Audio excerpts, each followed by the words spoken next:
everyone, my name is Haley. It's summertime! And we're talking about what it means to make waves. Because what you do today can change the world around you.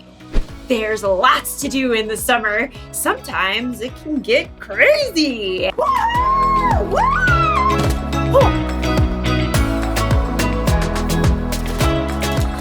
And sometimes you just want to go outside and relax and blow some bubbles. Look at them just floating in the air, not a care in the world. And sometimes if you're really gentle, you can catch one. Oh. And if you're not, bye-bye bubble. Bye-bye bubble.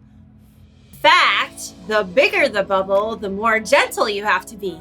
You can't be too crazy, or you'll just end up with soap all over the ground. But when you slow down, think about what you're doing before you do it, and don't lose control, you can make some big bubbles. In today's story, we'll hear about a time when the all-powerful, incredibly strong Son of God chose to be gentle. I'll see you soon.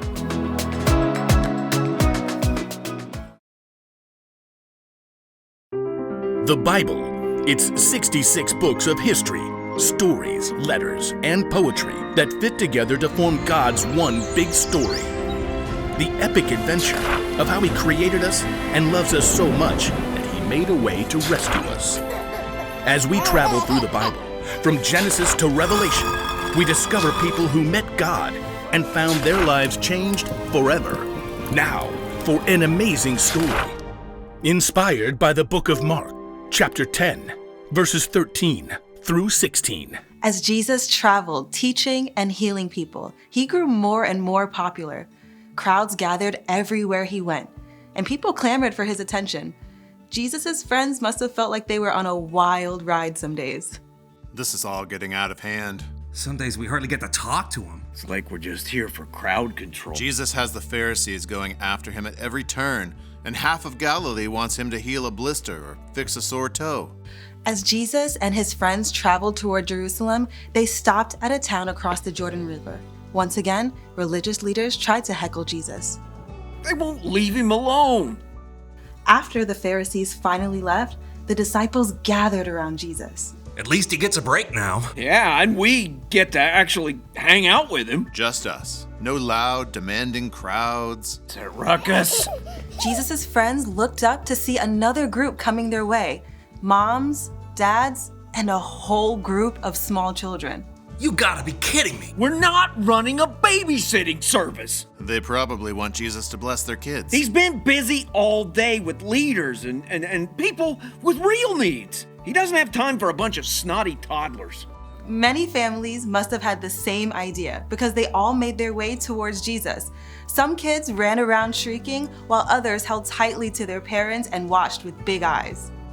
Please, could Jesus bless my little girl? And my boys, if He could just lay His hands on them. I brought my little granddaughter. Hold it. Jesus can't see you right now. He's tired.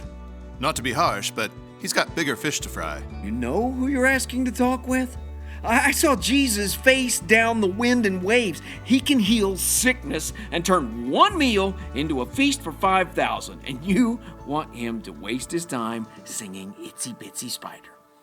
When you put it like that. Jesus heard the commotion. He quickly came forward to see for himself. Sorry.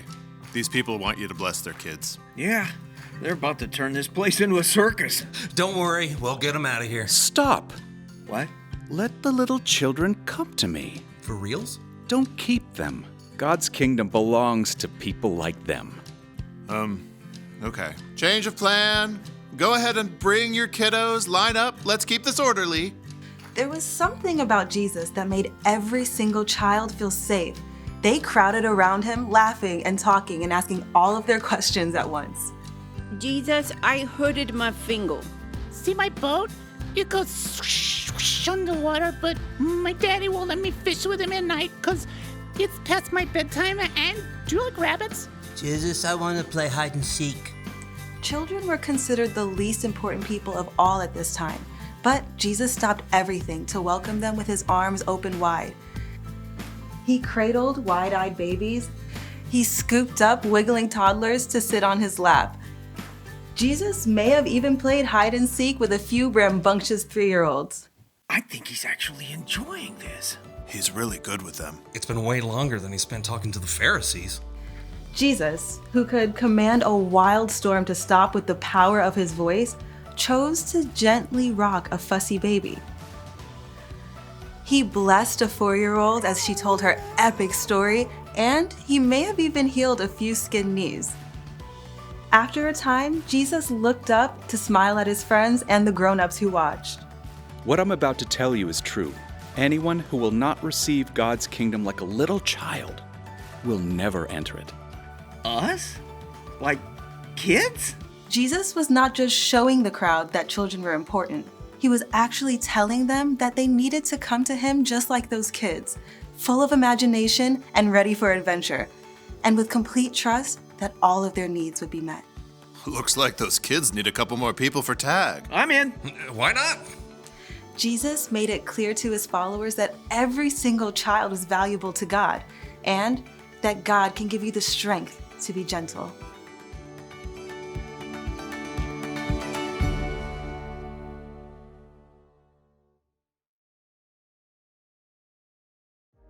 I think we can all agree that Jesus is strong, right? He healed the sick. He stopped a thunderstorm. He brought people back from the dead. And yet, Jesus took time to care for little kids. That takes gentleness.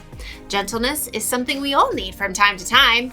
Don't get me wrong, there's a time for crazy. Woo! Then there are times when you need to be gentle, like when you're around babies or little kids, or when you're around someone who's sick, or even someone who's really sad. Being gentle means taking the time to think about someone else's needs. It's slowing down, thinking about what you're doing before you do it, and not losing control.